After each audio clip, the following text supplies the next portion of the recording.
नमस्कार प्यारे विद्यार्थियों, आज की क्लास में आप सभी का स्वागत है। प्यारे विद्यार्थियों, आज हम अंश पूंजी के लेखांकन वाले चैप्टर में क्वेश्चन संख्या 12 करेंगे। कितने नंबर करेंगे? 12 करेंगे। तो देखिए 12वां क्वेश्चन है वो आपके सामने स्क्रीन पर लिखा गया है कि कृष्णा लिमिटेड ने 100 रुपये प्रत्येक के 15,000 अंशों को 10 रुपये प्रति अंश प्रीमियम पर निगमन किया। तो 10 रुपये क्या इसमें प्रीमियम है। देखिए आवेदन पर 30 रुपये, आवंटन पर 50 रुपये, जिसमें से 10 रुपये प्रीमियम के है और प्रथम अंतिम मांग पर 30 रुपये। तो जो आवंटन है वो किसी होगा 40 प्लस 10, तो 40 रुपये तो अंश पूंजी के हो गए, 10 रुपये प्रीमियम के हो गए। सभी अंशों पर अभिदान प्राप्त हुआ। कंपनी ने सभी देय राशि 150 अंशों पर आवंटन और मांग राशि के अतिरिक्त प्राप्त की। यानी एक अंशधारी है जिसके पास 150 अंश है, उसने आवंटन राशि और मांग राशि का भुगतान नहीं किया गया और इनके अंशों को क्या कर लिया गया? हरण कर लिया गया तथा नेहा को 120 रुपये प्रत्येक पूर्ण प्रतिशत अंशों में निगमन कर दिया गया। यानी जो अंश 150 हमने हरण किए हैं वो वापस कितने में जारी करने? 120 रुपये में जारी करने हैं। और लिखा है कंपनी की पुस्तकों में रोजनामचा प्रविष्टियाँ करें। देखिए प्यारे विद्यार्थी, हमने अंश कितने जारी किए हैं? 115,000 रुपये, 15,000 अंश हमने जारी किए हैं। और जो राशि इस प्रकार से दी है कि आवेदन पर 30 रुपये, अलॉटमेंट पर 50 रुपये, जिसमें से 10 रुपये प्रीमियम है, और प्रथम एवं अंतिम मांग पर 30 रुपये, और 150 अंशों का क्या करना है? हरण करना है, जिसे पुनः कितने में जारी करना है? 120 रुपये में। प्यारे विद्यार्थियों, कोई भी प्रश्न हल करने से पहले ये ज़रूरी है कि वो प्रश्न हमारे अच्छे तरीके से समझ में आना चाहिए। अगर प्रश्न हमारे अच्छे से समझ में आ गया तो हम उसका जवाब भी दे सकते हैं। तो इस प्रश्न को चलिए कैसे हल करेंगे हम करते हैं, इसकी जनरल प्रविष्टि बनाते हैं। तो क्वेश्चन संख्या कौन सा है? 12। Books of Krishna limited journal बनाते हैं। तो हमने कितने अंश जारी किए? 15,000 अंश जारी किए। एप्लीकेशन पर कितने रुपए हैं? 30 रुपये। तो इनको जब गुणा करते हैं तो 15 या 45 कितने रुपये बनेंगे? 4,50,000 रुपये बनेंगे। तो जब हम एप्लीकेशन की राशि प्राप्त करने की प्रविष्टि करेंगे तो क्या प्रविष्टि होगी? Bank account debit to share application account कितने? 4,50,000 रुपये। कैसे है? तो 15,000 अंश है और एप्लीकेशन पर 30 रुपये है, तो दोनों को गुणा किया, कितने आ गए? 4,50,000। फिर इन 4,50,000 को किस में ट्रांसफ़र करना है? कैपिटल अकाउंट में। मैंने आपको बताया था कि चाहे एप्लीकेशन की राशि हो, चाहे अलॉटमेंट हो, चाहे फर्स्ट कॉल हो, चाहे सेकंड कॉल हो, सारी किस में जाती है? कैपिटल अकाउंट में जाती है। तो दूसरी जो प्रविष्टि होगी वो है share application account debit to share capital account कितने? 4,50,000 रुपये। ठीक है प्यारे विद्यार्थियों, अब हमें अलॉटमेंट की पुष्टि करनी है। तो हमारे पास अंश कितने हैं? निगमित के 15,000 और अलॉटमेंट की राशि कितनी है? 50 रुपये। तो 15.75 अलॉटमेंट की राशि कितनी हो गई? 7,50,000। अब इसमें से 40 रुपये तो अंश पूंजी के और 10 रुपये क्या है? प्रीमियम के। तो 15 को 40 से गुणा करेंगे तो 15 चौका 60, 6 लाख तो हो गई अंश पूंजी, और 15,000 को 10 से गुणा करेंगे तो 1,50,000 हो गई प्रीमियम की। ठीक है ना? 7,50,000 रुपये कुल अलॉटमेंट की राशि। कैसे? 15,000 को 50 से गुणा किया तो 7,50,000 रुपये तो कुल अलॉटमेंट की राशि है, जिसमें से 6 लाख तो किसकी है? अंश पूंजी की, और 1,50,000 किसकी है? प्रीमियम की। कैसी है कि 15,000 को जब 40 से गुणा किया तो 6 लाख तो प्रीमियम आ गया, और 15,000 को जब 10 से गुणा किया तो 1,50,000 रुपये किसके आगे? प्रीमियम के आगे। तो देखिए प्रविष्टि इसकी किस प्रकार से की जाएगी वो देखते हैं। प्रविष्टि होगी शेयर अलॉटमेंट अकाउंट डेबिट कितने? 7,50,000। किसे? 15,000 को 50 से गुणा कर लिया तो हमारे पास आ गए 7,50,000।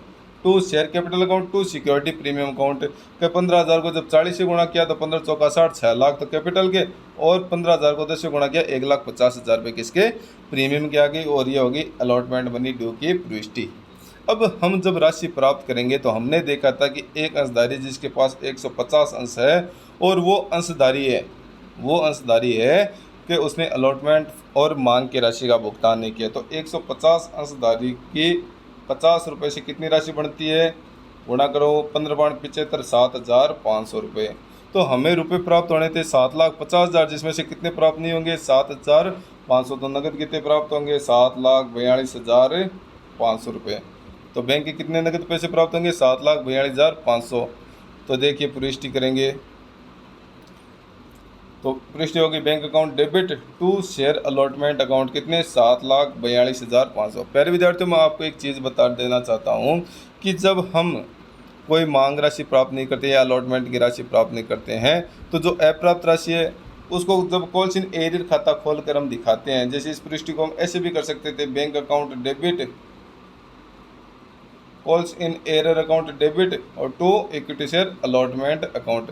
तो अलॉटमेंट में कितने आ जाते हैं 7,50,000 रुपये, कॉल्स इन एरर में 7,500 रुपये और जो बैंक अकाउंट है उसमें 7,42,500 रुपये।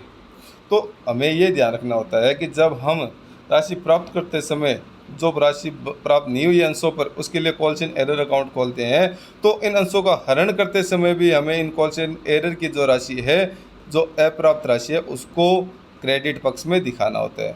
लेकिन यहाँ पर हमने कॉल्स इन एरर अकाउंट नहीं खोला, सीधी राशि प्राप्त कर ली। प्राप्त कितनी होनी थी 7,50,000 और प्राप्त कितनी हुई है 7,42,500, तो हमने सीधी 7,42,500 दिखाई है। तो जो 7,500 रुपये कम अलॉटमेंट के प्राप्त हुए हैं वो हमें हरण के समय इसको क्रेडिट करके दिखाना है, जो मैं आपको आगे बताऊंगा। ठीक है, फिर फर्स्ट एंड फाइनल कॉल की जो प्रविष्टि है वो करेंगे। तो first and final call account debit to share capital account, तो 15,000 अंशों की 30 रुपये से कितने हो गए 15 × 45 कितने हो गए 4.5 लाख। ठीक है, अब हमें पता है कि इनकी जब राशि प्राप्त करते हैं तो 150 अंशों का 30 रुपये से कितनी राशि प्राप्त नहीं होगी 15 × 4500 रुपये प्राप्त नहीं होंगे। तो हमें राशि प्राप्त होनी थी 4,50,000, जिसमें से हमें प्राप्त कितने नहीं होंगे 4,500, तो प्राप्त कितने हो गए 4,45,500 रुपये हमें प्राप्त हो गए। ठीक है, क्योंकि 4,50,000 में से हमने 4500 घटा दिया तो 4,45,500 रुपये हमें प्राप्त हो जाएंगे। तो इसकी प्राप्त करने की प्रविष्टि वो इस प्रकार से हो गई। बैंक अकाउंट डेबिट 4,45,500 टू किसके प्राप्त करें तो शेयर फर्स्ट कॉल की प्राप्त करें, तो शेयर फर्स्ट कॉल अकाउंट 4,45,500 रुपये फर्स्ट कॉल मनी रिसीव्ड। ठीक है, 150 अंशों को छोड़कर। अब इन अंशों को हमें क्या करना है हरण करना है। कितने अंश है 150 अंश है, तो 150 अंश है और राशि कितनी है एक अंश की 100 रुपये है, तो कितने रुपए हो गए 1,15,000 रुपये हो गए। प्यारे विद्यार्थियों, आप लोगों को बताया गया है कि जब हम अंशों का हरण करते हैं तो हमें यह ध्यान रखना है कि हरण के समय यदि प्रीमियम की राशि प्राप्त हो गई है तो हरण के समय कोई ध्यान रखने की आवश्यकता नहीं है। लेकिन यदि हरण के समय जो मांग राशि अप्राप्त है जिनका हम हरण कर रहे हैं उस पर यदि प्रीमियम की राशि प्राप्त नहीं हुई है तो उसका जब लेखा करते हैं उसकी जब प्रविष्टि बनाते हैं तो जो प्रीमियम के प्रतिभूति प्रीमियम का खाता है उसको क्या करेंगे डेबिट करेंगे।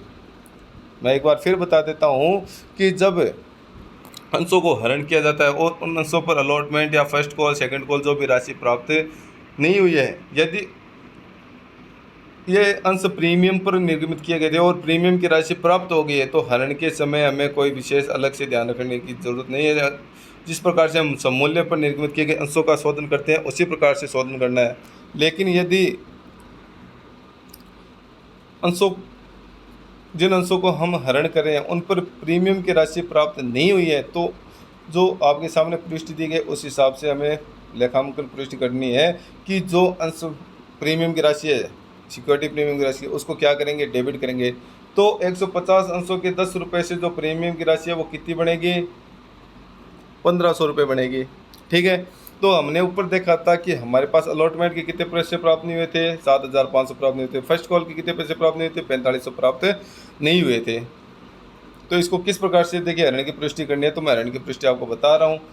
मैंने आपको बताया था कि जब हम अंशों का निर्गमन करते हैं तो अंश पूंजी खाता क्रेडिट करते हैं, तो जब हरण करते हैं तो अंश पूंजी खाता क्या करेंगे शेयर कैपिटल अकाउंट को डेबिट करेंगे। तो 150 अंशों का 10 रुपये से कितने हो गए 100 रुपये से 15,000।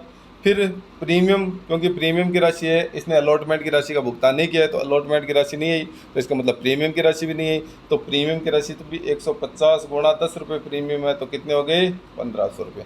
ठीक है, फिर to share allotment accounts, allotment पे कितने प्राप्त नहीं हुए थे 7,500। टू शेयर फर्स्ट कॉल कितने प्राप्त नहीं हुए थे 45 रुपये। तो जो प्राप्त हुए वो राशि कितनी है तो वो जाएगी टू शेयर फॉरफीचर में कितने 4,500 रुपये। अब शेयर फॉरफीचर की राशि कैसी आएगी तो शेयर फॉरफीचर की राशि हम ये देख सकते हैं कि 150 शेयर पर 30 रुपये एप्लीकेशन की ही प्राप्त हुए हैं। तो 15 या 45 का मतलब उसके कितने रुपये प्राप्त हुए थे 4,500 रुपये प्राप्त हुए थे और 7500 अलॉटमेंट के प्राप्त नहीं हुए और 4500 रुपये फर्स्ट कॉल के प्राप्त नहीं हुए। तो इस प्रकार से हमने 150 अंशों के हरण की पुष्टि क्या की। शेयर कैपिटल अकाउंट डेबिट 15,000 रुपये, सिक्योरिटी प्रीमियम अकाउंट डेबिट 1,500 रुपये, टू शेयर अलॉटमेंट अकाउंट 7,500 रुपये, टू शेयर फर्स्ट कॉल 4500 रुपये और टू फॉर फ्यूचर 4,500 रुपये। अब ये सिक्योरिटी प्रीमियम को हमने डेबिट क्यों किया, मैंने आपको पहले ही बता दिया था, क्योंकि इस संस्थानी ने अलॉटमेंट की राशि का भुगतान नहीं किया और जब अलॉटमेंट की राशि प्रीमियम की राशि प्राप्त नहीं होती है तो प्रीमियम को जो खाता है उसको हम क्या करेंगे, ऋण के समय डेबिट करेंगे। यदि ये प्रीमियम की राशि हमें प्राप्त हो गई होती और ये अंशधारी सिर्फ फर्स्ट कॉल और सेकंड कॉल नहीं देता या फर्स्ट कॉल नहीं देता तो इसको हम डेबिट नहीं करते, लेकिन ये प्राप्त नहीं होने के कारण हमने प्रीमियम खाते को क्या किया, डेबिट किया है। तो इनका हमने क्या कर दिया, हरण कर लिया। अब इन अंशों को क्या करते हैं, पुनर्निर्गमन करते हैं। कितने में, 120 रुपये में। तो 150 अंशों को 120 रुपये में निर्गमित करते हैं तो हमें नगद कितना प्राप्त होगा, दोनों को गुणा करने पर 18,000 रुपये। ठीक है, 100 का अंश है कितने में जारी कर रहे हैं, 120 में, तो 20 रुपये क्या हो जाएगा, प्रीमियम हो जाएगा। क्या हो जाएगा, सिक्योरिटी प्रीमियम हो जाएगा। तो देखिए इसके पुनर्निर्गमन की प्रविष्टि क्या होगी, पुनर्निर्गमन की प्रविष्टि होगी बैंक अकाउंट डेबिट 18,000 रुपये, टू शेयर कैपिटल अकाउंट 15,000 रुपये और टू सिक्योरिटी प्रीमियम 3,000 रुपये। क्यों, क्योंकि 150 अंशों की 100 रुपये से तो अंश पूंजी हो गई कितनी, 15,000 और 150 अंशों की 20 रुपये से 15 दूनी 30, 3,000 रुपये क्या हो गए, प्रीमियम के हो गए। ठीक है प्यारे विद्यार्थियों, ये हो गए पुनर्निर्गमन की प्रविष्टि। अब प्यारे विद्यार्थियों, हमें पता है कि जब शेयर फॉरफीचर में राशि पड़ी है और पुनर्निर्गमन में यदि उसमें से कुछ कम हो जाए तो उसको घटाकर शेष राशि को किस में डाल दिया जाता है, कैपिटल अकाउंट में, कैपिटल रिजर्व अकाउंट में डाल दिया जाता है। तो हमारे पास यहाँ शेयर फॉरफीचर की राशि कितनी पड़ी है, 4,500 और पुनर्निर्गमन हमने प्रीमियम पर किया है, अधिमूल्य पर किया है, तो यहाँ पर फॉरफीचर की राशि का बिल्कुल भी उपयोग नहीं हुआ है। तो हमारे पास पूरे कितने पड़े हैं, 4,500 के 4,500 शेयर फॉरफीचर की राशि पड़ी है, जिसकी पूरी की पूरी राशि को हम किस में ट्रांसफर कर देंगे, share forfeiture account debit to capital reserve account. कितने, 4,500 रुपये जो शेयर फॉरफीचर की राशि है वो पूरी की पूरी किस में चली जाएगी, कैपिटल रिजर्व अकाउंट में ट्रांसफर कर देंगे। अगर इन अंशों का पुनर्मूल्यांकन बट्टे पर हुआ होता तो जो बट्टे की राशि है, जो घाटे की राशि है, उसको हम इस फॉरफीचर में से घटाकर शेष राशि को किस में डालते, कैपिटल रिजर्व में डालते। लेकिन यहाँ पर अंशों का जो निर्गमन है वो अधिमूल्य पर हुआ है, तो जो शेयर फॉरफीचर की पूरी राशि है वो किस में डाल दी, हमने कैपिटल रिजर्व अकाउंट में डाल दी। तो देखिए नीचे मैंने वर्किंग नोट भी बनाया है कि अलॉटमेंट पर जो बकाया राशि है उसको कैसे निकाला है। तो 150 अंशों का 50 रुपये से बकाया राशि कितनी हो गई, 7,500 रुपये। फर्स्ट एंड फाइनल कॉल पर 150 अंशों की 30 रुपये से बकाया राशि कितनी होगी, 4,500 रुपये होगी। तो प्यारे विद्यार्थियों, इस प्रकार हम अंशों के निर्गमन और हरण की प्रविष्टियाँ करेंगे। तो प्यारे विद्यार्थियों, आशा करता हूँ कि सवाल आपके समझ में होगा। आज की क्लास में हम इतना ही पढ़ेंगे, बाकी नेक्स्ट क्लास में पढ़ेंगे। Thank you.